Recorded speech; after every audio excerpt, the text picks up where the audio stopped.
नमस्कार.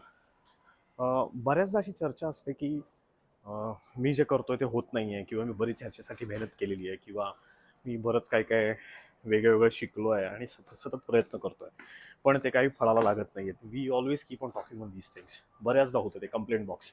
माझं स्वतःचंही झालेलं आहे काही वर्षापूर्वी, पण ते मी डिकोड केलेलं आहे and I am going to share it with you. So basically समांतर विश्व म्हणजेच काय, पॅरलल युनिव्हर्स नावाचा एक प्रकार सुरू असतो. म्हणजे आपले काही प्लॅन्स असतात आणि निसर्गाचे काही प्लॅन्स असतात, किंवा जर तुम्ही एखाद्या शक्तीमध्ये बिलीव्ह करत असाल, एखाद्या देवामध्ये बिलीव्ह करत असाल, तर त्या देवाचे काही प्लॅन्स असतात आणि तुम्हाला तो नेहमी प्रयत्न करायला भाग पाडतो, की तुमची तो मेहनत बघतो आणि तुम्ही किती त्याच्यामध्ये इनपुट देतायत ते बघतो. त्याच्यामुळे तुम्ही बरोबर आहात का चूक आहात हे वेळ ठरवते नक्की. पण तुमचं विश्व, तुमचं लाईफ हे सगळं लिहिलेलं आहे. ओके. आणि जेव्हा मी लिहिलेलं आहे हे खूप मोठं स्टेटमेंट आहे.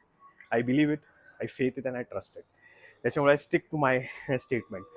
आपले प्रयत्न आपण करत राहायचे, आपली मेहनत आपण घेत राहायची. ते दरवाजे जेव्हा उघडायचे तेव्हाच उघडतात, पण ते उघडतात नक्की. The process is all about trust, faith, belief. Last but not the least, surrenderance. Thank you.